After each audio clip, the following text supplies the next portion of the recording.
Hello and welcome to Enemy Within Radio, going out live on truthfrequencyradio.com. Saturday, the 6th of June, 2015. Today we are joined by Marid MacDonald and James Horak. Hello, guys. Hello. Do you want to introduce yourselves? James first. Tell the people a little bit about your research and field of talking. Well, I'd rather just let that come out as we get into what material we may cover today, because there is a lot of conjecture about what and who I am. So I'd rather relay that by giving some substance to what I have to say more than anything else. Would it be a good place to start, James, with the title of your blog, the EMV's blogspot? Can you explain to our listeners what EMVs are, where they come from? Well, that's a question I can't answer entirely, but they're throughout the universe. They're in any system where there's complex life that has a chance of developing culture. They protect these sentient beings or potentially sentient beings from their star. All the stars are fusion stars, and they can expel CMEs at any time if that energy that they possess is not formed, FARMED. And that's what EMVs primarily do, and they will sometimes even intervene to protect a planet that has a direct path with its CME headed for it. And is that happening on Earth at present? Are we being protected by the EMVs? Earth wouldn't be capable of hosting sentient life to the point of culture or civilization if you were not. I have figured out a long time ago, and there are other people, mostly astrophysicists, that have conjectured about this, but I figured out pretty precisely how often a devastating CME should hit a planet like the Earth in a position with its star, such as Earth is with the Sun. Over a period of 17 years, there should be at least one CME that decimates the side of the Earth that it hits at the time of approach. And of course, the devastation will be so severe that the rest of the life will be decimated in time, in short time, less than a month. Mm-hmm. So the EMVs, from what I understand I've been listening to your broadcast for several years now. I think it was 2011 when I first started listening. And if you're listening, Brian, thanks for putting me on to James. The phrase EMVs was coined by Dr. Norman Bergram in the book The Ringmakers of Saturn, wasn't it? That's right. I defer that to Dr. Bergman because he was a well-established scientist that stepped out of the secrecy, that stepped out of the box that they put these people in to talk about what he had really found and how it related to the rings of Saturn, and how that in one case specifically, he actually found one of the larger rings of Saturn, the A ring, being completed by the EMVs. Wow. So modern science these days, it strikes me, we've talked about this quite a lot on air, how modern science isn't really science anymore at all. It's like modern history and also religion. It's pretty much pure dogma, isn't it? Well, there are two different sciences. There's one that's reserved for the second or hidden technology, and then what you get that feeds the pulp to the mass media that uses it politically. Mm-hmm. Something I've also heard you talk about at great length, which fascinates me, and it seems to be a big buzzword in the alternative media at the moment, and that's the buzzword of consciousness. And you talk at great length about unified and split consciousness. Could you explain that a little to the listeners, please? ET and members of the ET community, which is called the extended community, have unified consciousness. You are the only sentient life that has a split consciousness. It has a consciousness are a dual consciousness as the subconscious and the conscious minds that are at war with each other, and it causes a great deal of problems and ambivalence. In unified consciousness, you have direct access to the collective consciousness, into the genetic memory that you have but can't access. And the reason you can't access it is the key to both is the conjoining of both consciousness, the subconscious and the conscious mind. When they're at war with each other, they're ineffectual in that respect. Every once in a while, people with split consciousness get a window into either the collective consciousness or genetic knowledge, but it's brief. And, of course, it leads to some kind of anomaly that you hear about, as a legitimacy to it in most cases.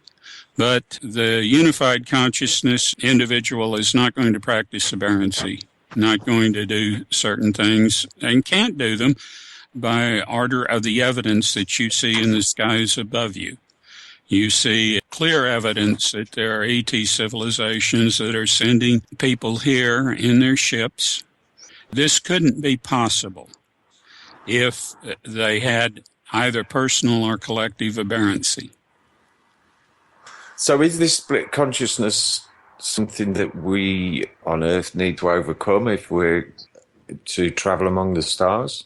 I used to think so, but I'm not so sure anymore because I have seen elegance to the split consciousness that I wouldn't have accounted a few years ago. But I have changed that perspective. So when we dream, James, is that partly a conversation going on between the unconscious and the conscious? Is that it trying to put through ideas? Well, or a lot of it's biofeedback, but you have lucid dreams where I think that's occurring. I don't dream, so I can't say from first-hand knowledge. I can just simply say that I'm amazed at the capacity that you have of compensating for that split consciousness, and I have seen so many good people that would be far from aberrant, just as far from aberrancy as those with unified consciousness. So the problems that you're facing are not just a matter of the split consciousness. That complicates things, certainly, but that alone is not responsible for it. But it's been compromised as well. It's been used. It's been opportunized by a caste system that has stagnated, that has become so corrupt, so rotten, that it's beyond persuading to be otherwise. And do you think we're at a point in evolution where we need to get rid of these psychopathic monsters that are controlling the planet? You either do or you will soon perish. Fukushima was the handwriting on the wall for you. And just look around you. You have a number of reactors throughout the world that are not just not being maintained as they should be, and the spent fuel not being guarded and disposed of adequately, but stored in places that are just as critical as where these reactors are. And they're posing problems, and some have already started developing them.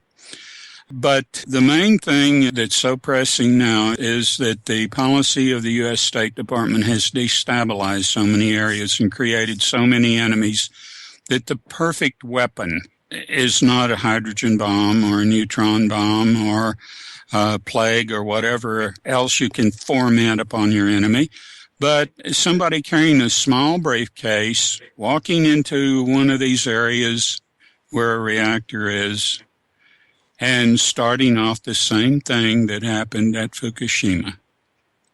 So this is what you've got multiplied 100 times in the nations that possess these nuclear reactors. And they all need to be shut down. They need to be coffined. And, right now, the only way that can be obtained, the only way it can be done, since the damage has gone as far as it has, is with help from the outside. And by that, I mean by ET communities. They admitted at Fukushima not that long ago that, and, we knew this anyway, but they're coming out and saying that they don't have the technology to fix it. The genie is out the bottle. It was out the bottle in 2011. people do not realize how bad it is and was. I mean, I was one of them. I was kind of distracted by other things. And of all people, being an anti-nuclear person for quite some time, I kicked myself. I remember obviously the earthquake, the tsunami, and Vichy, Kaku, whatever, saying, it's Keystone Cops. I remember that, but my sister was ill at the time. She passed away, and I just wasn't on the ball. So I did a lot of research to catch up, and I just wept. And I know other activists who, when it was going on, just sat and wept because they knew that they had not contained it, and they were using, and still are using, the Pacific as a dumping ground. It's virtually on a swamp where Fukushima is. It's leaking, it's seeping into the aquifers.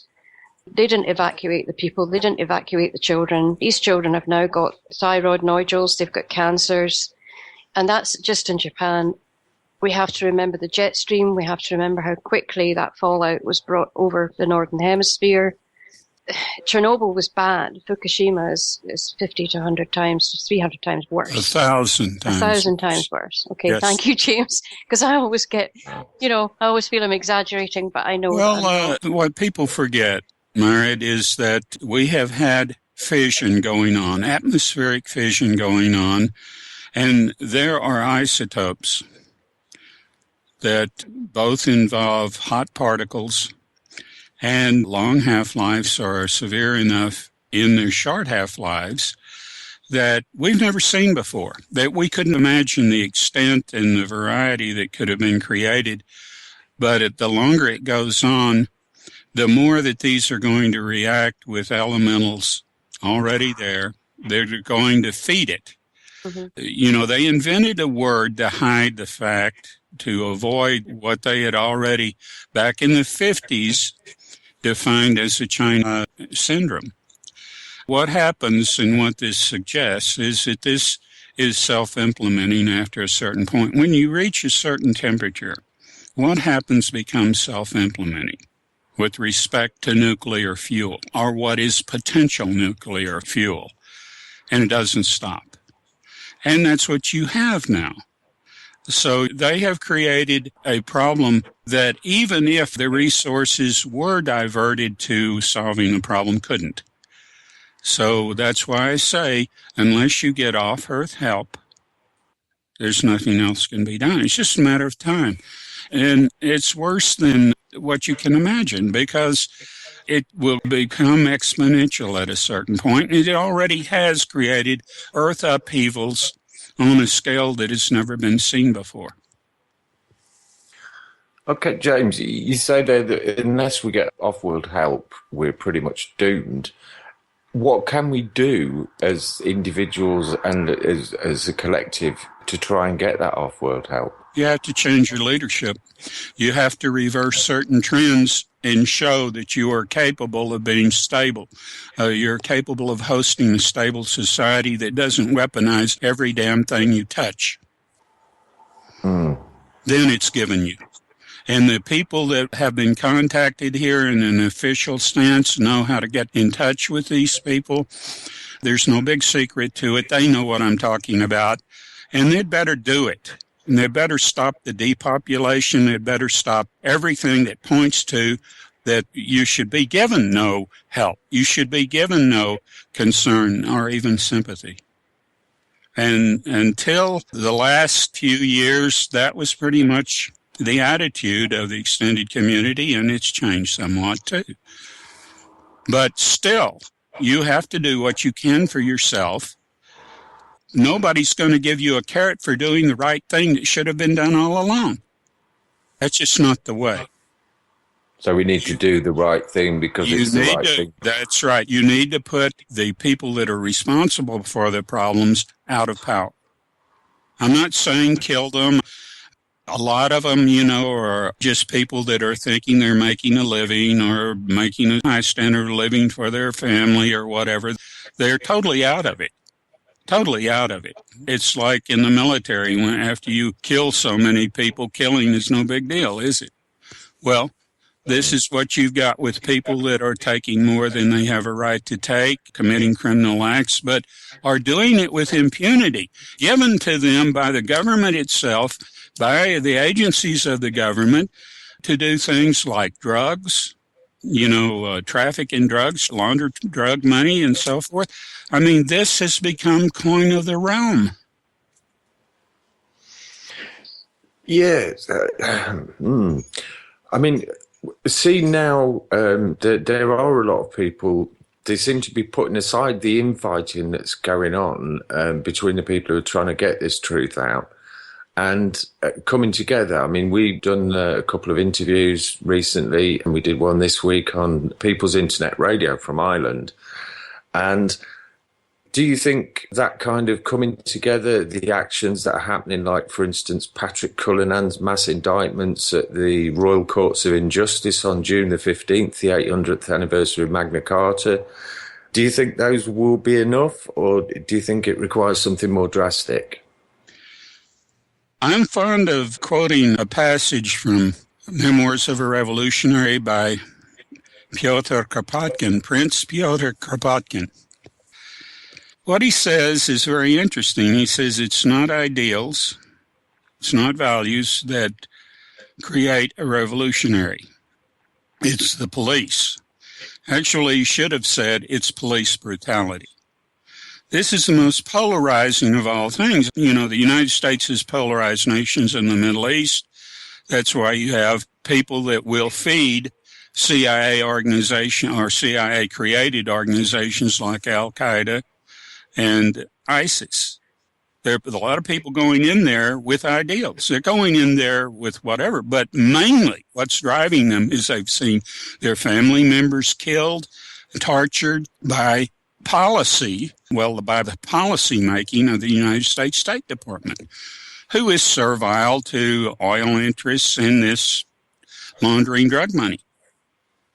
You see, they have to prop up the economy and the American dollar prophylactically, and this is how they do it, because they've sold American jobs, American industry. And so when's the last time you heard of the phrase balance of payments deficit, which any good economist knows about? You may not, because it hasn't been in the media in 20 years. No, I've noticed that suddenly seemed to, well, not suddenly, it gradually just appeared for me. When I was a kid and when I was in my teens and 20s, it was on the news every day, every night, balance of payments deficit.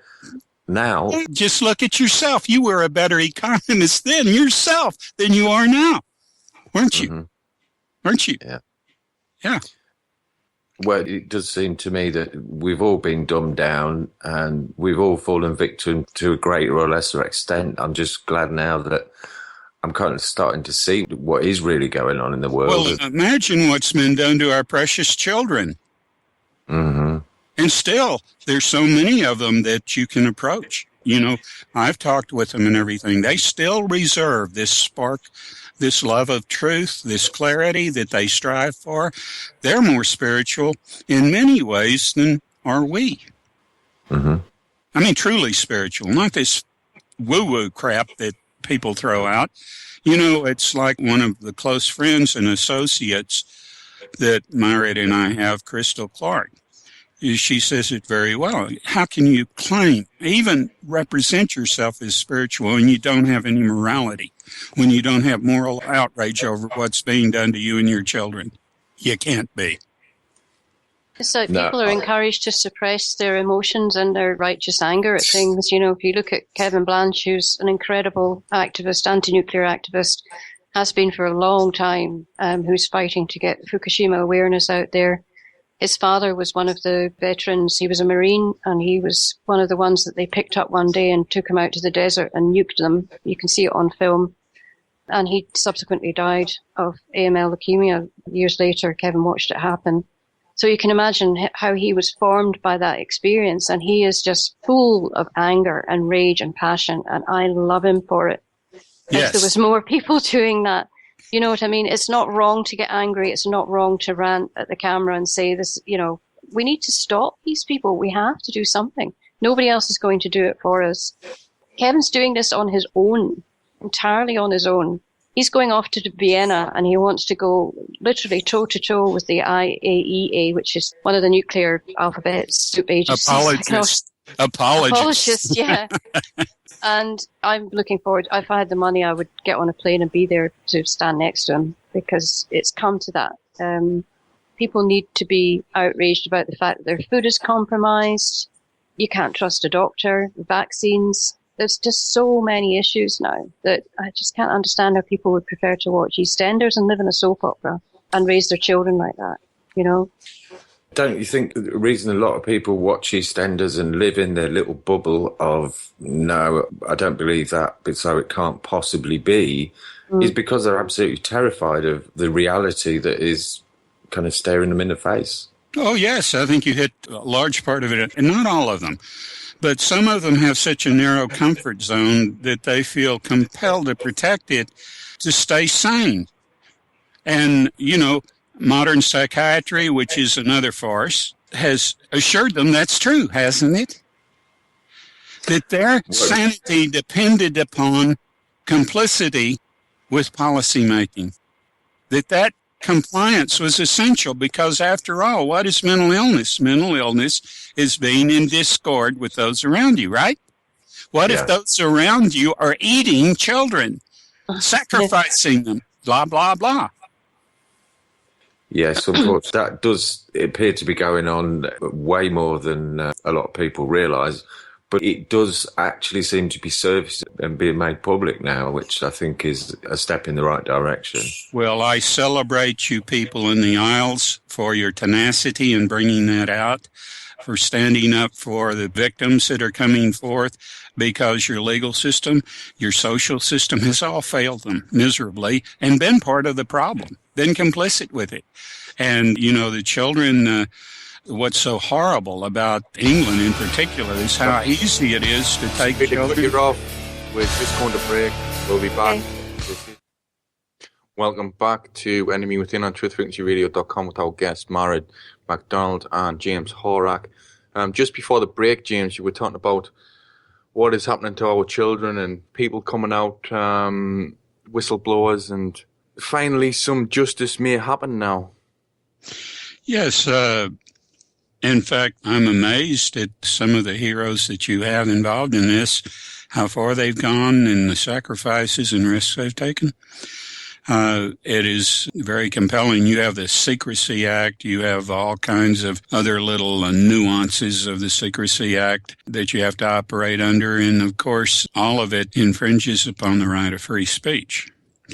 But in this case, it infringes upon any kind of methods you might use to correct a great evil, not just a social evil. You know, we are all, if we are right, if we're good people, we all have a compulsion to protect and defend children, not just our own children, but children.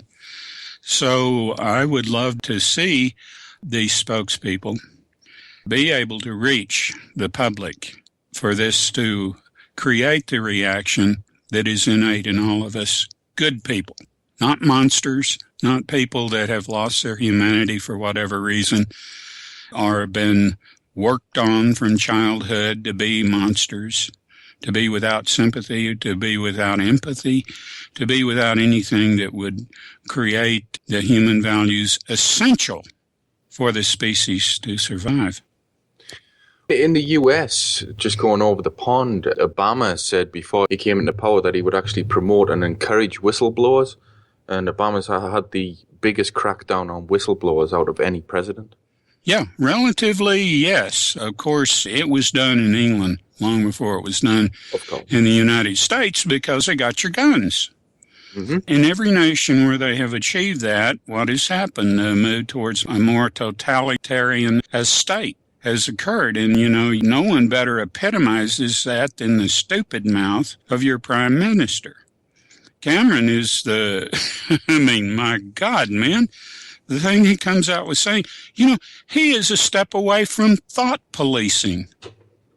Well, the things that he's saying are straight out of Kim Jong-un's book. No longer can we be passive against people who merely follow the law. That's what he's saying. So following the law is not good enough anymore.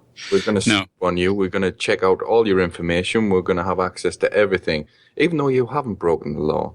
But we live in a surveillance state in the UK. London has the most cameras out of any city in the world. Yeah. So, yeah, that's right. Well, I think that it's a strange admixture.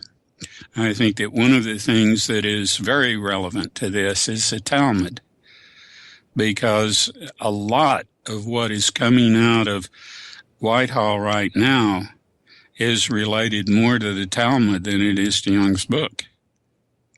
And, it's all hidden. In other words, they have done everything they could here in the States to make Obama look like he's a pro-Islam. But no one has tried to carry on and increase the fronts in the Middle East against good Muslims than Obama.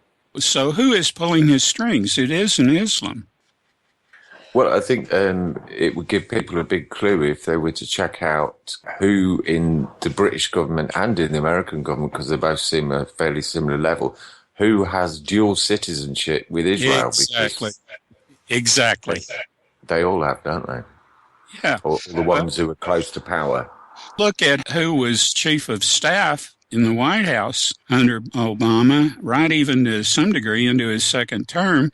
It was Rahm Emanuel, who is maintaining dual citizenship, whose father is a Talmudic rabbi, who has done everything he could to upset the status quo where Christians are concerned. It was so bad that the staff of the White House couldn't get along with him, so Obama kicked him upstairs and managed to get him in as mayor of Chicago, which is a big political plum. So if you are mayor of Chicago, you run Illinois, and that's where most automobiles are made. So he's got that, and then Silverstein comes in and manages to acquire the Sears building. And that's very significant to followers of 9/11 conspiracy, because this building was built at the same time the World Trade Centers were built.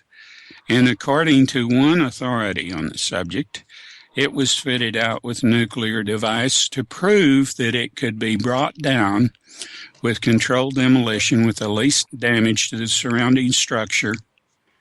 And the way to do it, the way that they did with the World Trade Center and the way they did specifically with this, was install a nuclear device at the time they were built to get the building permit.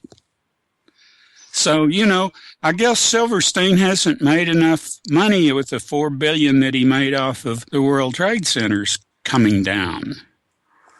That was a pretty lucky coincidence, having both buildings insured for 2 plane strikes, though, wasn't it? Yes. And on and on. And the deeper you get into it, you always want to, if you are a person who is trying to really try to figure out what goes on when anything like that happens, because of what it takes to do it and then whitewash it, you want to look at who benefited most from it being done. It certainly wasn't the Arabs.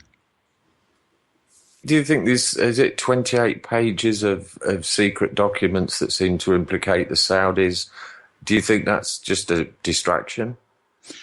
Well, the Saudis were involved. There's no doubt about that, but it was a Mossad organized effort, and Zionists are profiting from it most.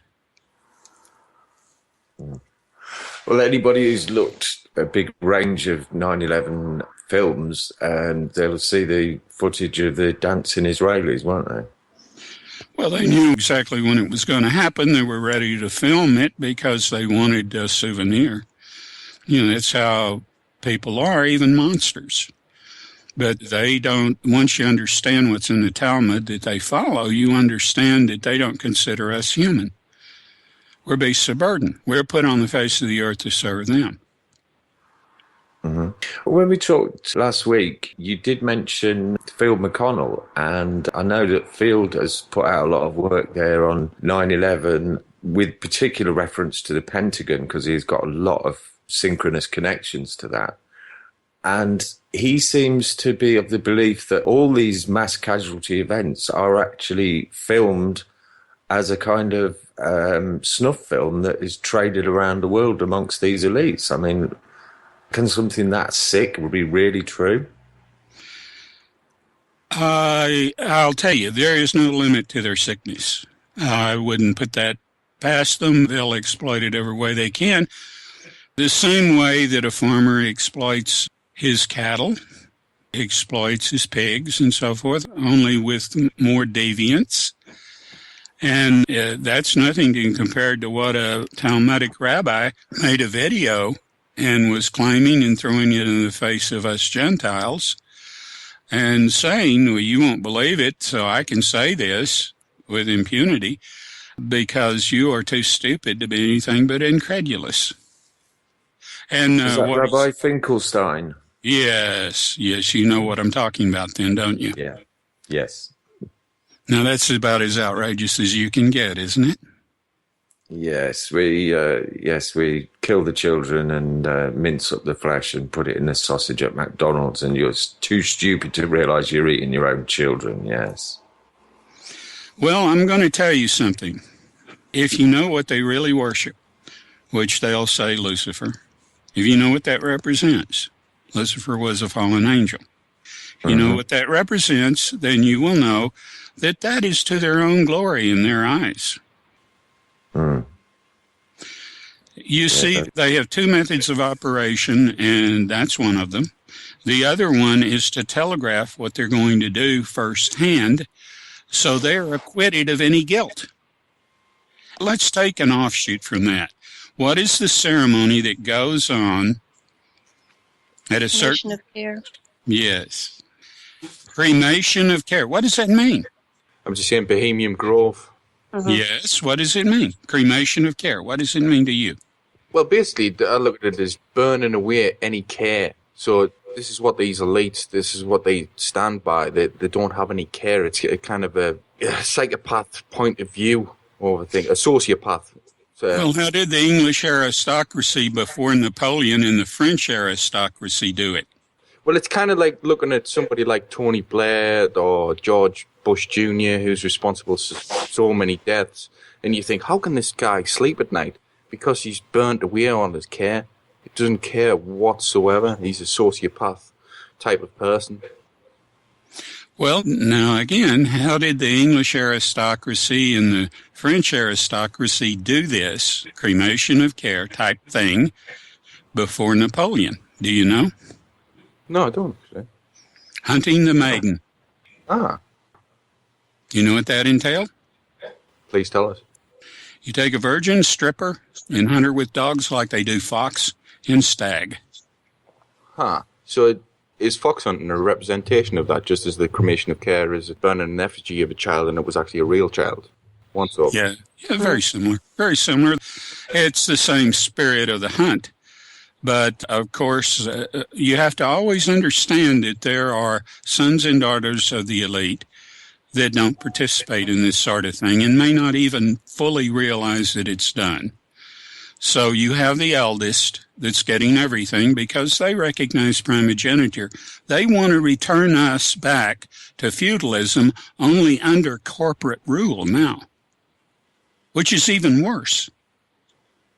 Yeah, you can look up the pictures on the California Archive people list Bohemian Grove, and you can actually see them carrying out the cremation of care. The year is a little bit blurry. It's between 1912 and 1919, but they're actually sacrificing a real child.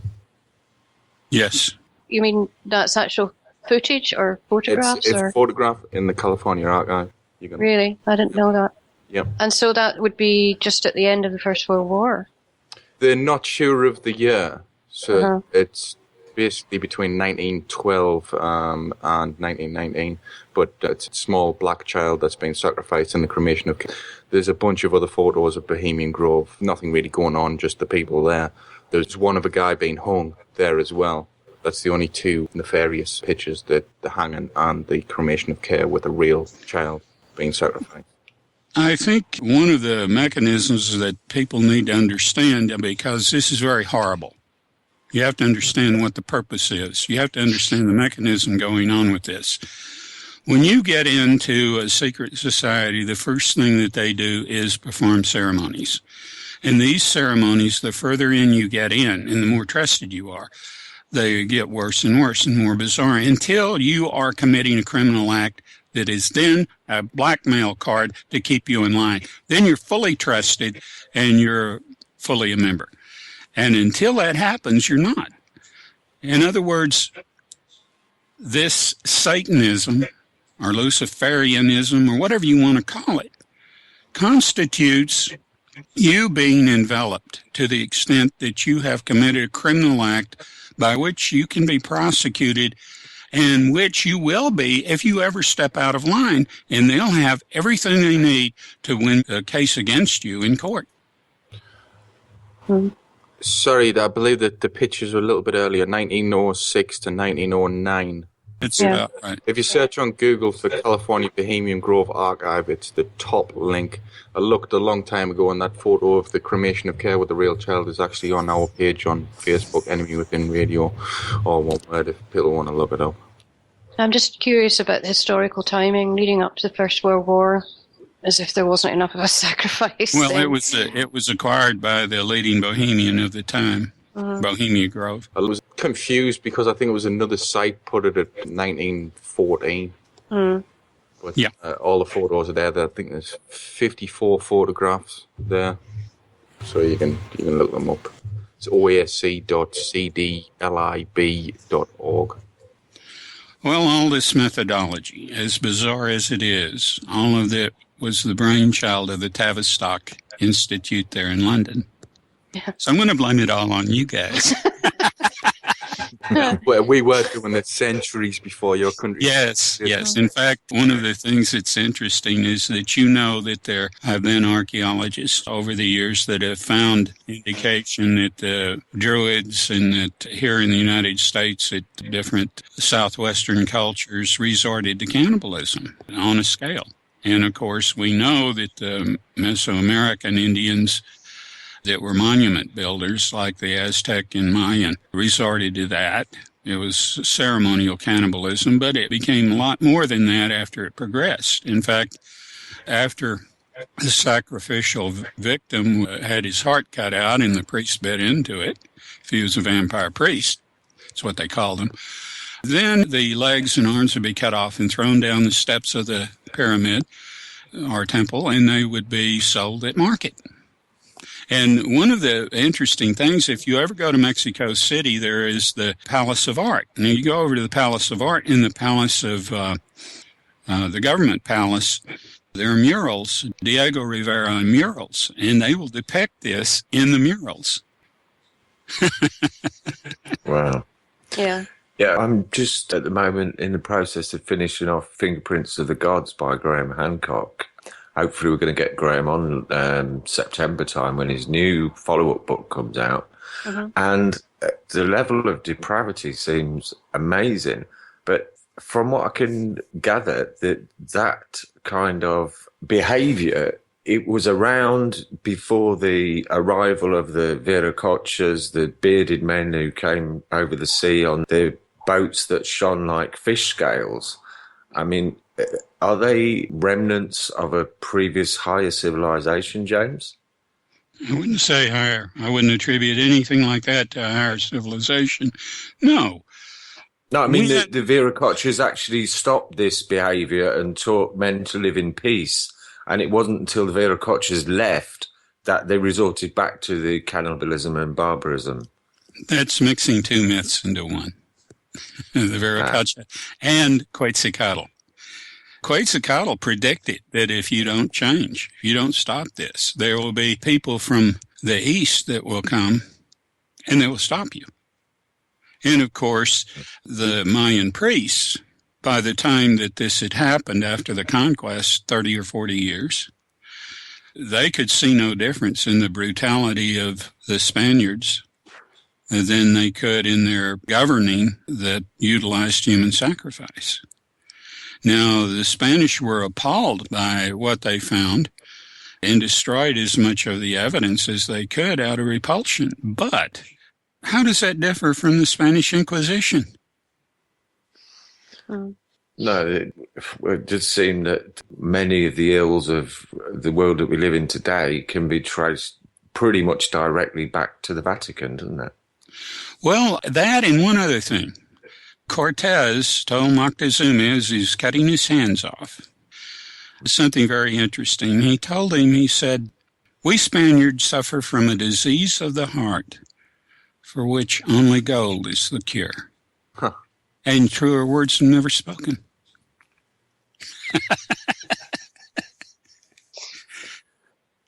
I mean, this quest for gold seems to overcome any sort of morals or spiritual leanings.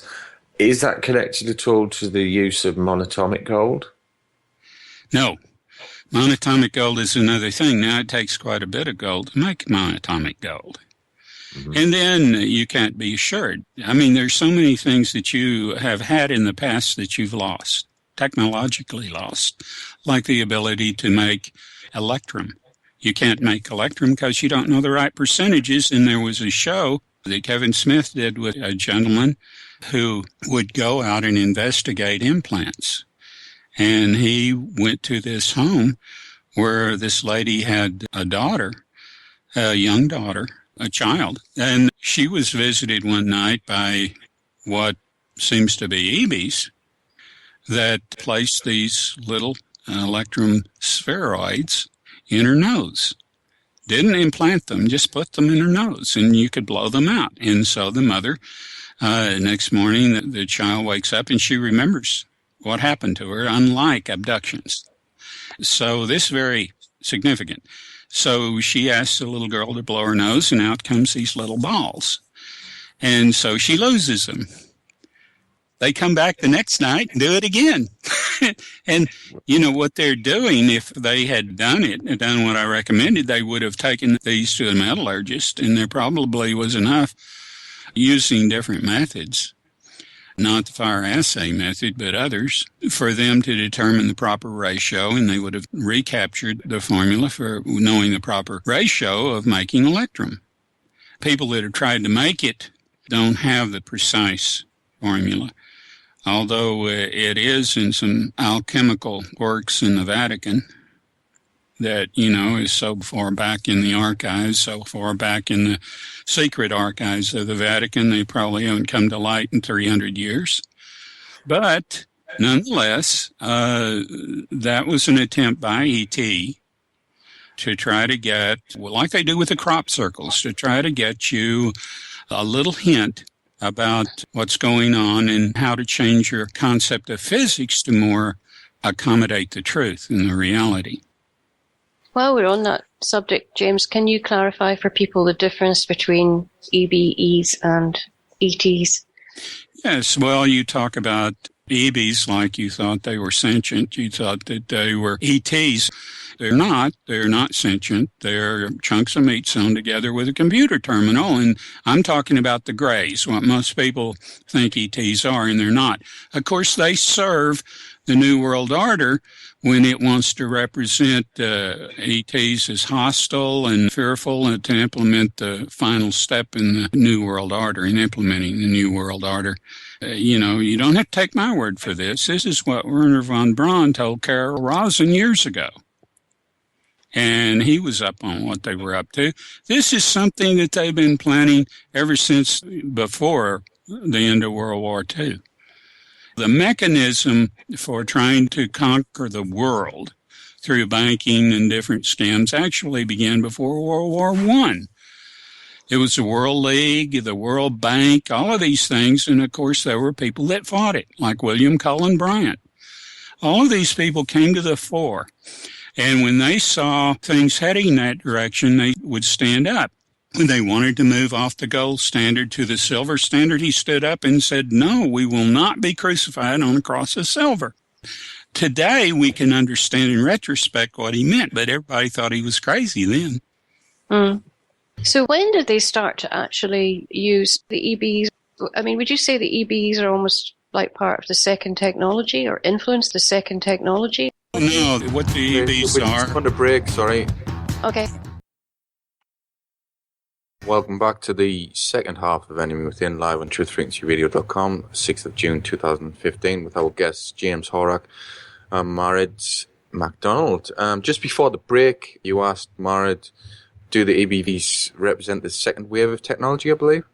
Well, I was wondering if they, when they started or found them or started working with them, if they would be classed as that or an influence upon second technology, because people talk a lot about reverse engineering and that sort of thing. I was just wanting James to comment on that.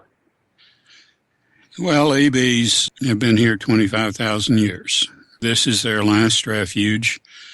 They are problematic. They have caused problems elsewhere, and ET is removing them.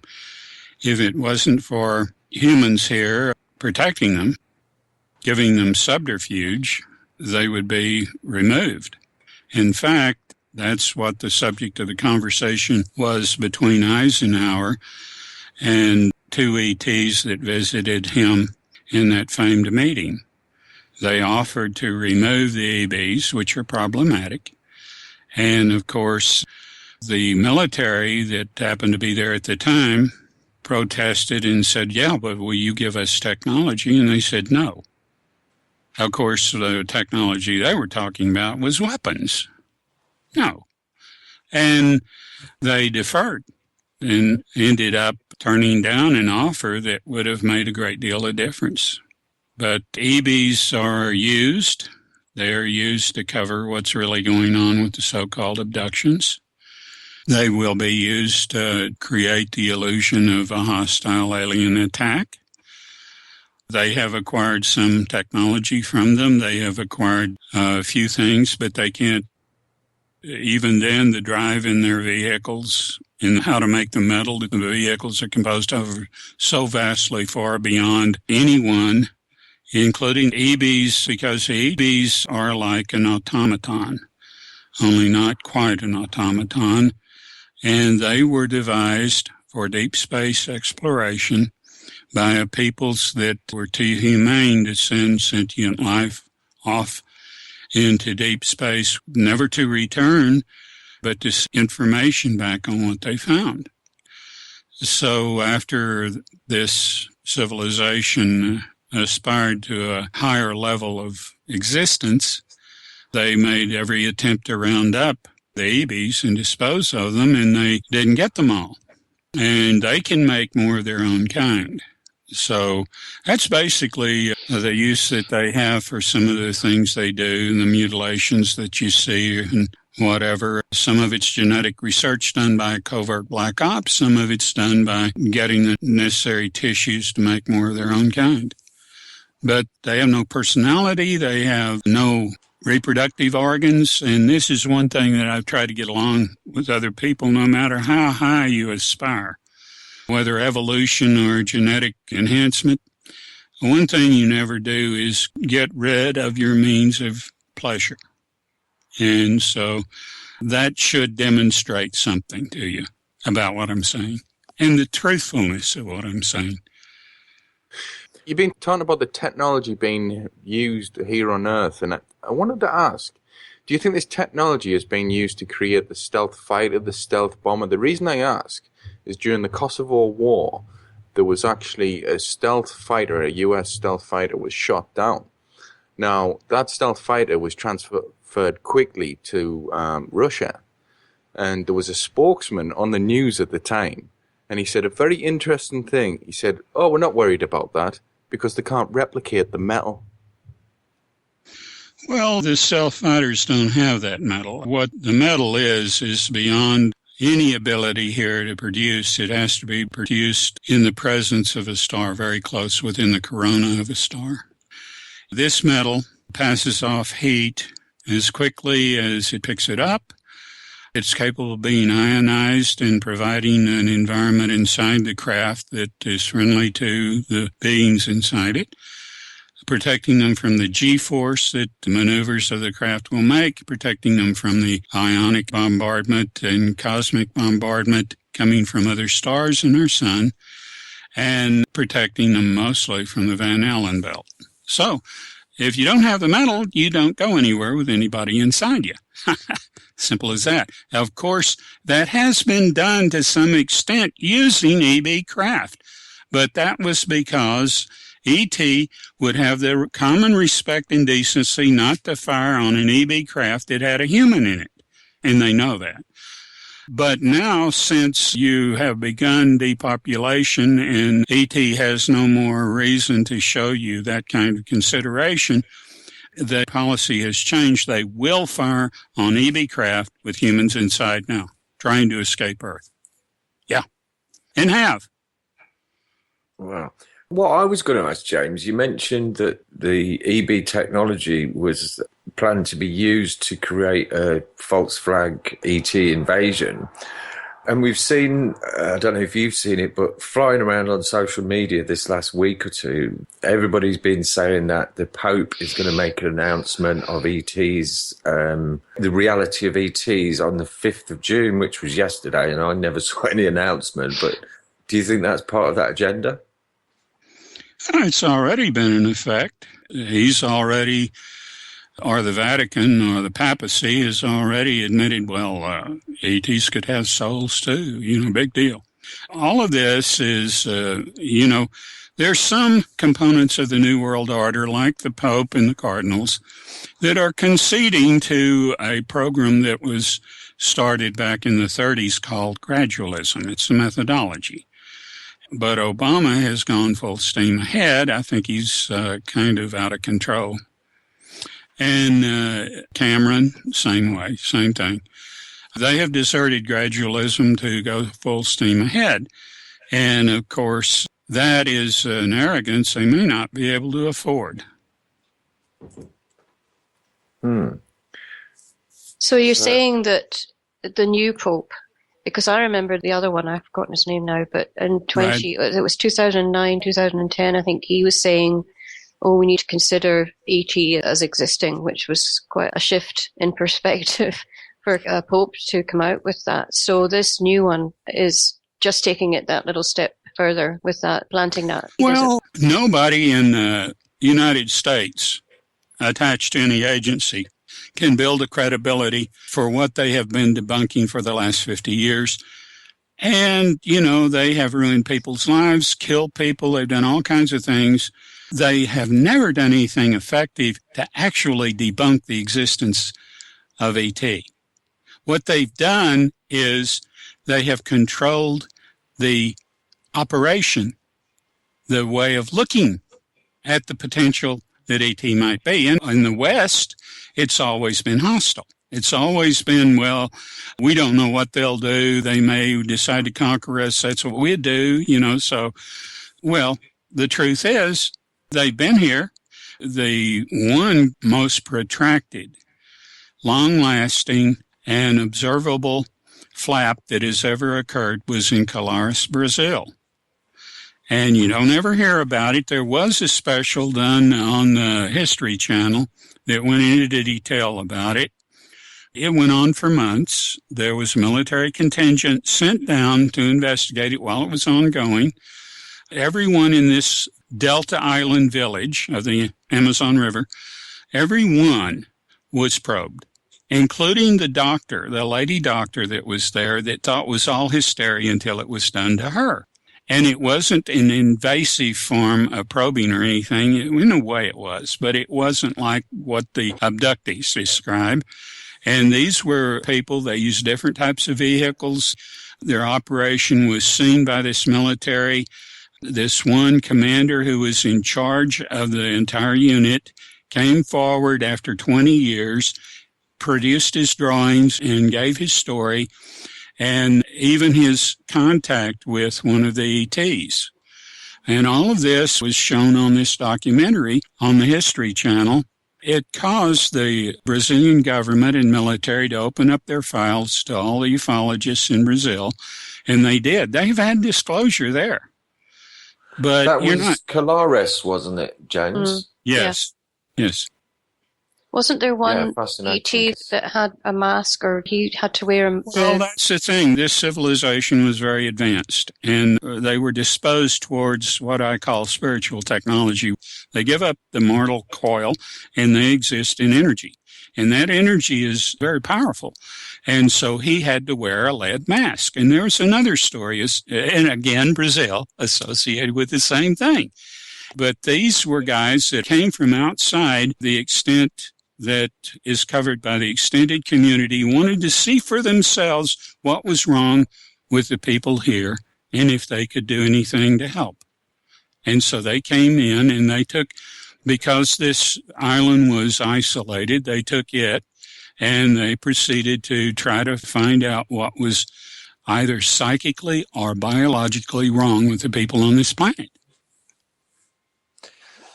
James, we've got a question here in the chat room, which I think is perfectly understandable for people coming across your information for the first time. The question is this for real? Now, from what I remember when we spoke last week, you addressed that quite well. I have no problem with skeptics. I don't care much for cynics, and I usually dispense with them quickly. That is, get them out of my sight, get them out of, because they are not looking for truth. They're looking to retain their comfort zone at all costs, or they're paid. One or the other. And I found this over years and years of dealing on forums and so forth, although I wasn't even coming out with anything like I'm coming out with now. I mean, Dr. Bergman allowed me to point to something and talk about it that I could example and I could give clarification to and have a chance of winning credibility with people I couldn't otherwise. So I even try. And that came about due to my being persuaded to be on the Kevin Smith Show. And from then on, I took off. But I'm not seeking publicity. I'm simply trying to get people to see what potentials they have to survive. Because if you don't take advantage of making change when you can and in ways you can conceivably, you're not going to survive. It's not like it hasn't happened before. We were talking about the Pope earlier on, and another question in the chat room is, what about the rumor that the Pope is preparing to introduce us to ETs? Well, the Catholic Church has been given the privilege or the status of being the new state religion of the New World Order. And, of course, it's serving its purpose. It's been promised that it will get all the lands and titles it had when it was its most powerful in the 5th century. So that's something to look forward to, isn't it? Ha, ha, ha. But the main issue is one that, until scrutinized closely, the Catholic Church has proven over and over again that it doesn't frown on pedophilia. So how spiritual do you really think they are in terms of Christianity in the Ten Commandments? The person Andy was talking about who said, is this for real? He's just asked, could James outline his primary sources of information?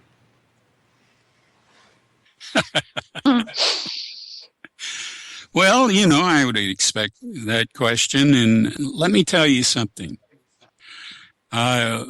People talk about proof on this planet like it existed. Proof doesn't exist on this planet for anybody.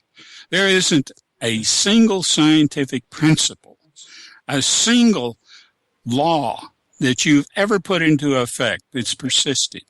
They don't persist under scrutiny. They don't persist under application.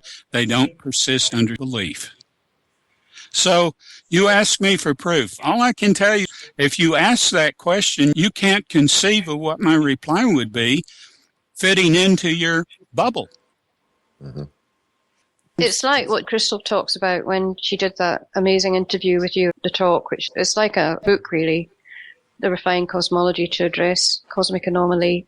And James talks a lot about anomalies as being the way to investigate what we're talking about. But she talks about being like an ant in a drop of water. You're only going to know the outline of that drop of water. And that's what we're like. Our reality is so heavily controlled and so managed. We don't know our true history, our true origins. We're not told the truth about the moon, for example. We're not told even how many planets there are, that sort of thing. So, it's hard to put into words because I know James really well, and I can imagine how that person who's writing this, is this for real, is feeling, because I felt like that as well. Before I even met Crystal, I felt like that. And I was lucky enough to get in touch with Crystal, and it was through her work that I got in touch with and met James. Mm-hmm. But, I've asked him, he'll testify to this, I've asked him some crazy questions. I've spent hours talking to him and with Crystal as well. And, I've never met anyone like him with the information that he has. And it's not so much about him, it's the knowledge that he is giving us, which we are constantly being diverted from. We're not given proper knowledge on this planet. Do you see what I mean? It's coming out of that bubble times 100 in order to wrap your mind around some of what he says. But go with it is the advice I would give. Go to the blog, ask questions, and you'll get answers. You might not like them, but you'll get them. I differ from people that diverge from the popular belief or popular religion or whatever as a guru or as a pundit or whatever. In this way, I'm not asking you to believe in me. Mm-hmm. I am asked, like I was asked by Dr. Berggren, how do you know this? How do you know this? And he kept on until I finally told him. That ended my relationship with him, which I sadly could have predicted. But he kept on and on. I wasn't going to back down when I had started making these assertions. I wasn't going to back down and say, like so many people might, well, I don't know for sure, but I do know for sure. And if you must know, I've been around a long time, and I've been all over the place. Now, I can say that, and you probably will have a hard time believing that, especially as extensive as I might mean it. But I'll say this. Listen to what I say. See if it doesn't strike some chord somewhere, somehow with you, and then investigate me further. We have a blog, and we have people come up all the time asking questions, and I try to deal with them all. But I want the information to matter, not me. I'm not looking to sell books. I haven't written a book. I'm not looking to get paid lectures. I'm not cottage industry. Exactly. So that should give me some amount of influence. When we spoke last week, James, you did mention that one thing is that no academic has ever tried to debunk what you're saying. No, they haven't. And none tried to debunk Dr. Berggren. The people that tried to debunk Dr. Berggren were the UFO gatekeepers, the UFO cottage industry. You see, this is the thing with the alternative media as it stands now. And I know you guys are doing a great job, so I'm not. But no, we're not talking about you. No.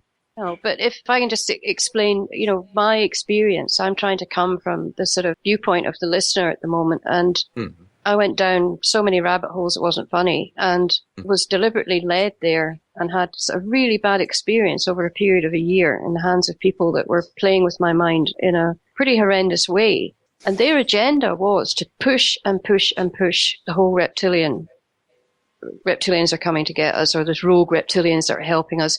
Very similar to people whose names I won't mention, but you know who I'm talking about, that are out there perpetuating these stories in order to keep people again in that bubble, again in that place, again on that wheel that gets them nowhere.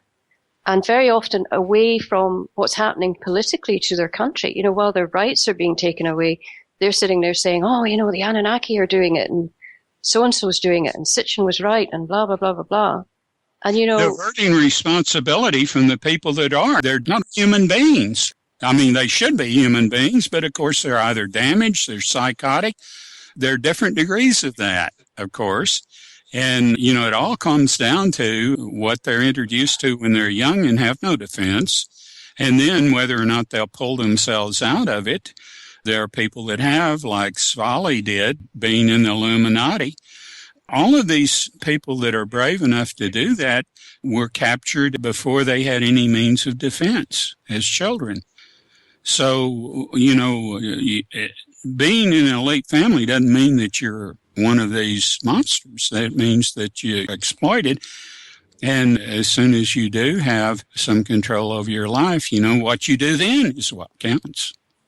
And where do they go? That's the other thing. We need to think about asylum for these people. I put Snowden up in a penthouse. Yeah. If somebody's, for example, broke away from the Illuminati and blew a great big whistle, people need to be ready for that and support that person. even, no matter what they might have done in the past. Do you see what I mean? Because there's all this kind of, I don't know how to describe it, but I see it on Facebook a lot. It's like, and I feel the same way, they're monsters, these people. I want to see them being held accountable. But what if one of them was to turn around and say, right, enough is enough. I'm going to blow the whistle on everything. And we have to be ready for that and support that, because that could be a way out. That could be another way of bringing it down, unraveling the tapestry. I say that the implementers on the inside may be the determinants for how this all concludes. Because once they understand how this has no future. I mean, World War III? I mean, they're doing everything they can to provoke World War III right now as we speak. Mm-hmm. You think you have a future? Anyone on this planet, anything on this planet has a future after World War III? No. And, they have all these biological, chemical weapons. They have all these, forced vaccine, all this stuff, and all of it is designed to poison you. So that when they want to pull the trigger, you fall over dead. You think I'm exaggerating, but I'm not. All of you, as intelligent as you are, you know what I'm saying. Every word is true. Mm-hmm. I'm not exaggerating. I'm sorry, we're just going to break. So this is Enemy Within on Truth Freaks Radio. Welcome back to the final section of Enemy Within with James, Horak, and Mareed MacDonald. Just following up from the questions in the chat room, and it'll lead into what you were just saying before the break. Basically, this guy who's asking for proof, he's asking, how do you know? These are the basic questions that the skeptics are going to ask anyway. You're very open. You said you can go to the blog, you can ask me questions, I'm going to talk back. What would you say, just summarising up on that subject of proof, how do you know? Well, over the years, I've acquired quite a few things. At one time, I had probably one of the best anomaly collections anywhere, and a number of questions arise. How could I possibly in one lifetime acquire these? How could I know, for instance, before it was discovered that certain things were going to occur? If you go back to some of the radio shows that I did with Kevin Smith early on, and then bring it up in retrospect, you'll see that I didn't exaggerate very much, and I was subjectively prophetic, because it's not religious. James, would this be a good time to just touch on the experiences that you had in the military? Well, since I was 4 years old, I had problems with ABs. But when I was on the second ship I was in Sasebo Harbor, Japan, and we had a captain that was not a very nice guy. He was a full bird captain, four-striper. And so he wanted to retire a rear admiral. And he wanted to get an efficiency mark or a hash mark for the ship. So he became very tyrannical and unpredictable. Went down to the crew. We were refueling a carrier at sea, underway. And the people on the carrier didn't attach the hose correctly to the male outlet, and it came off and sprayed a brass band and some admirals that were on the bridge, because this is a big celebration going on. So it kind of drove our captain up the wall. And when we came into port, he put my division on duty and kept us on duty. We weren't allowed to eat all day. We worked all day and then through the night. And about 3 a.m, the work was called off, and I was told to take all the gear back to the gear locker. We were working on the well deck of a tanker. And so I noticed these lights coming over the mountains and out from sea, and they form a V. I go to the rail, and they're coming towards me. And so I dispensed with them. And, of course, there were sailors that saw that. I didn't know it at the time. And then it exhausted me. And the next thing I know, I'm coming out from a total exhaustion, and Chief Corpsman is over me. By that time, it's 4:30 or 5 in the morning, and, of course, we only have an hour of rest left, and they give me a sedative. So I get in my rack, and the next morning when reveille blows, I jump out of the rack and faint. And so the chief corpsman's over me, and he says, okay, Horak, we're going over to the shore. And so he takes me to an infirmary there in Sasebo. They decide that I'm going to go back for a medical discharge. And I say, I don't want a medical discharge. And they said, well, you can't go back to that ship, and we can't change your duty station overseas without sending you back for a medical discharge. So I don't have any choice. And they're not letting me go back to that ship. And they tell me, well, there are all kinds of strange things going on that ship, people getting hurt, and the captain has lost his command. So they send me, after I'm there for a day or two at the infirmary, they send me to Akuska, a huge naval hospital. It was the Japanese military hospital during World War II. It's a huge thing. From there, some strange things happened. They send me back to the States aboard a military air transport service plane. The strange things happen on the plane. They send me to Air Force Base there when we hit Long Beach, and I'm put in a ward that's co-ed, just nothing but officers, and they're told to stay away from me. Then they fly me across the country to a Philadelphia Naval Hospital, and it's all aboard a private passenger jet, picked up at a private airport. A limousine comes out, picks me up. They activate a former psychiatrist. It was one of FDR's psychiatrists, Captain Willoughby, a lady. She comes in, I talk to her twice, and then more things, strange things happen. By strange things, what do you mean? You need to kind of elaborate. I mean, what happened on the ship was that the craft turned up and you have a strong reaction to EBEs. Starts in the gut. Yeah. And that's what takes them down, yep. Essentially. Well, I look at it this way. They're things, chunks of meat sewn together with a computer terminal is what I say over and over again. That's what they are. That's all they are. And they're disgusting. Anything that's task-driven, that's lost its task, is disgusting to me. So I get rid of them. So what happened in the hospital? When you say strange things, it wasn't more EB activity. It must have been, what was it? You're not going to tell me? Oh, I'll tell you. Now, you want to know in the Philadelphia Naval Hospital? Anyone, just so you kind of elaborate. When you say strange things, people will be thinking all kinds of stuff. So, well, I was given the job of assistant librarian. The librarian was the sweetest lady I've known all my life, Mary Contreras. And she had muscular dystrophy, and to walk, it looked like she was in pure agony. But she was so sweet.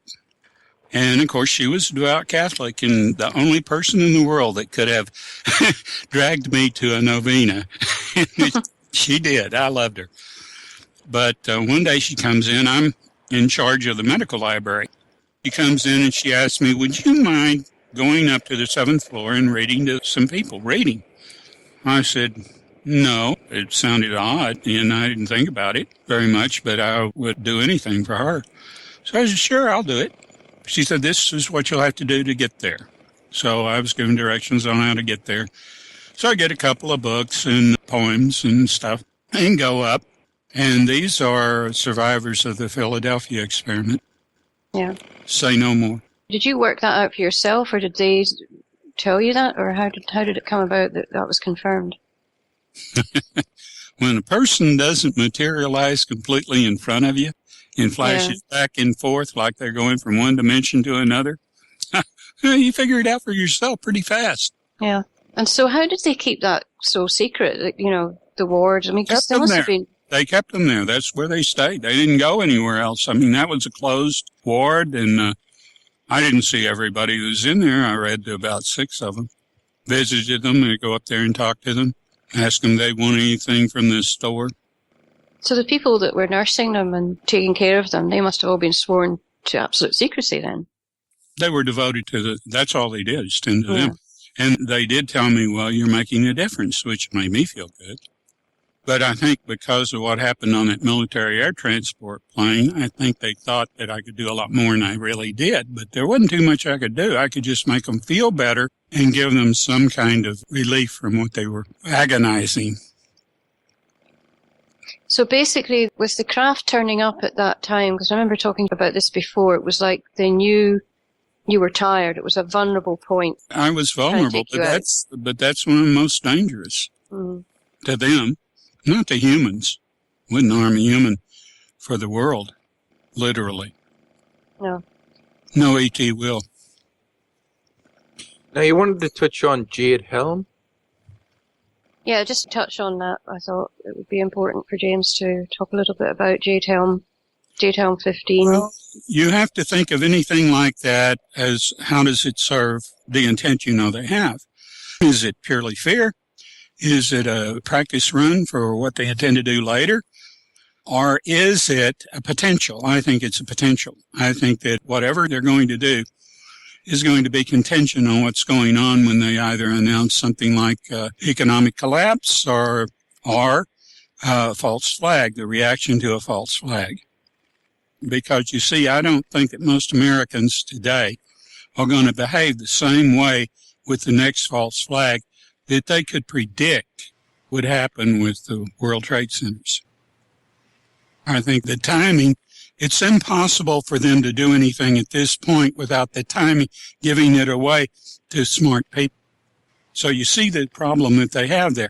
So they have this as a contingency. The Jade Helm 15 is contingency. They've got these troops in place, and there may only be 1,200 of them. I think there are more. But there may only be 1,200, but they've got call on all these bases. Now, here in Texas, we have a governor that said, we're going to monitor what you damn fools are doing.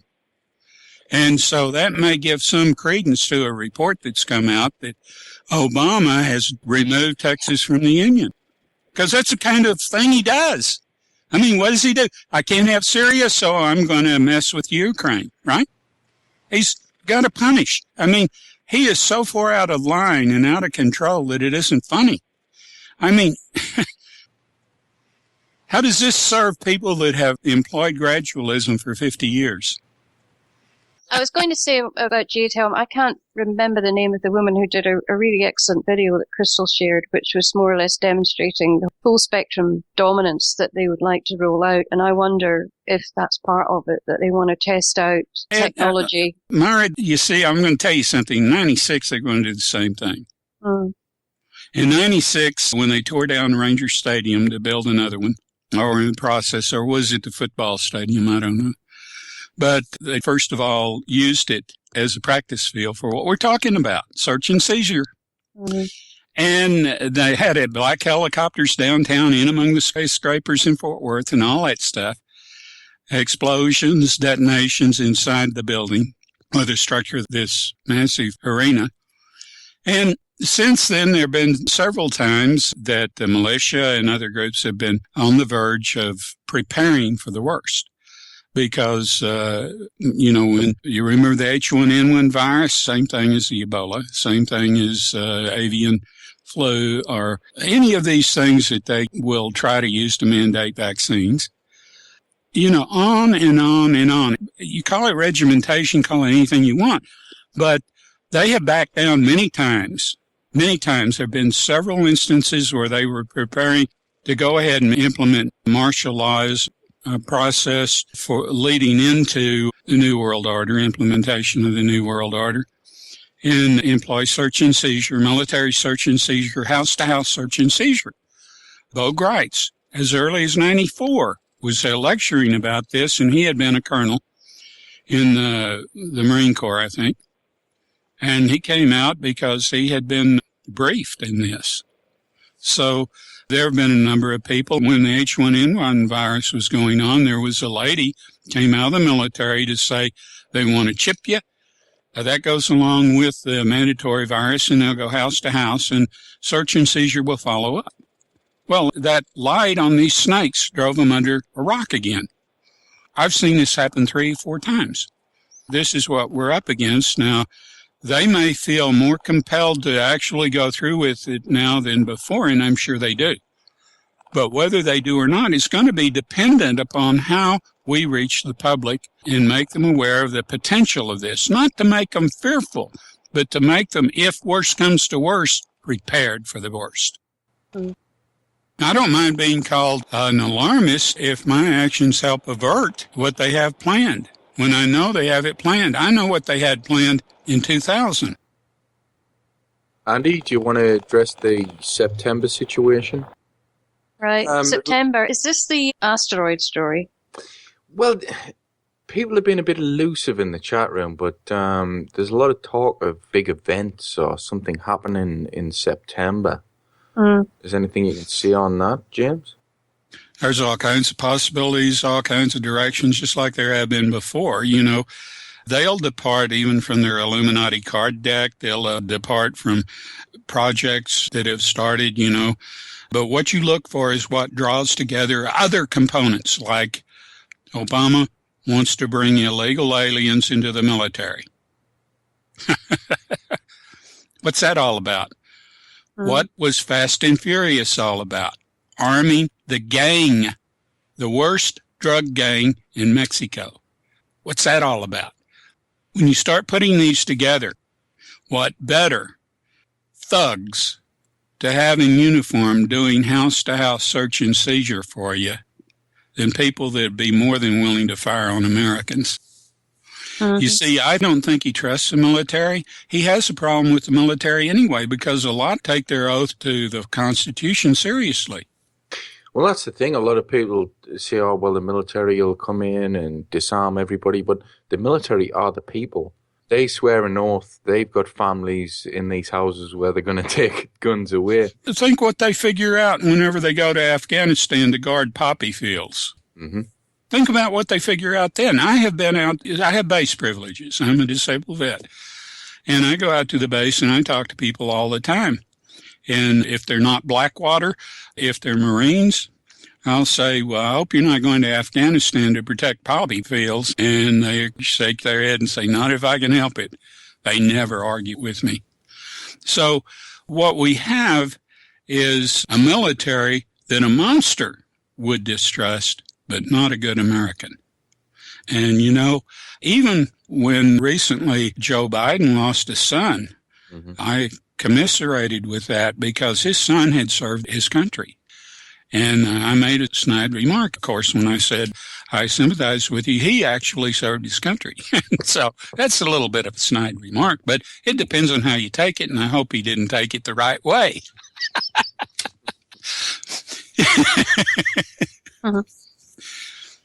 Plus, there's all those generals he got rid of and senior military personnel, some of whom were nuclear. That's Obama again. I don't know if Biden is party to that. Of course, when you go so far into a thing, it's suicide to step out of it. And Biden may be in that predicament, but I'd like to think that he is. But, you name one good thing that Obama has done for the American people. Just name one. He is out to destroy this country, just like the Zionists.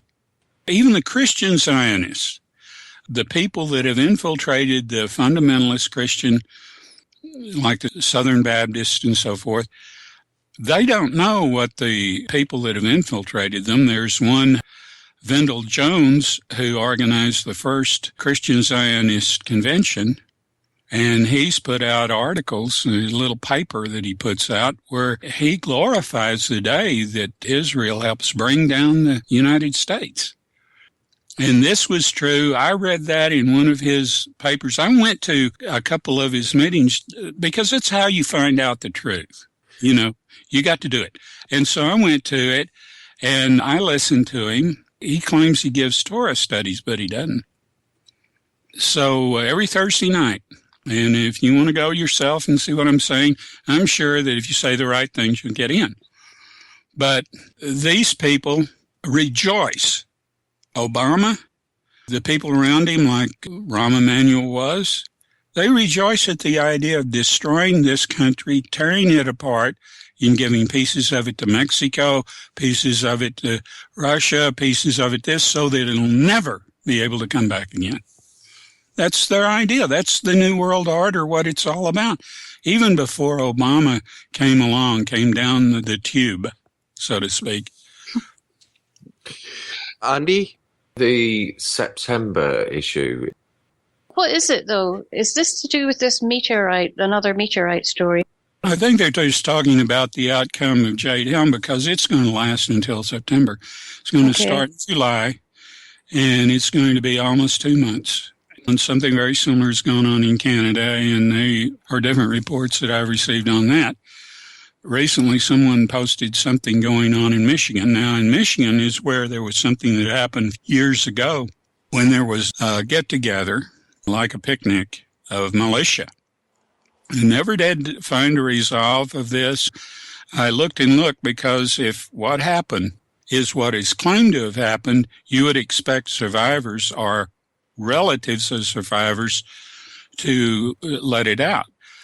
What's curious is that I had a lot of contact with militia prior to the siege in the Davis Mountains, Folly, which my ex-wife was involved in. So I had warned them about what that was and not to get involved with it, and made a difference. So they should know me. I mean, not all of them, but I went out of my way to inform as many as I could. So I got in touch with the local militia that was online, and they couldn't clear this up for me. They never got back with me. So I'm suspicious, but these people are all killed. It's a massacre.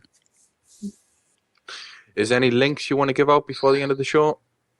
Go to our blog, check us out, see if I strike any chords with you. You don't have to buy me lock, stock, and barrel. I'm not asking you to. I'm just asking to consider some of the things I say because it might matter to you later on. Thank you, James. Thank you, Mareed. Please Thank you. Facebook page, Enemy Within Radio, all one word. It's at Enemy Within Talk on Twitter, and it's www.enemywithinradio.com. Same time, same place, Truth Frequency Radio, Enemy Within. Thank you, folks. Thank you. See you next week. Thank you, James. Thank you, Mareed. This is the Truth Frequency Radio Network. We are TFR. Truth Frequency Radio.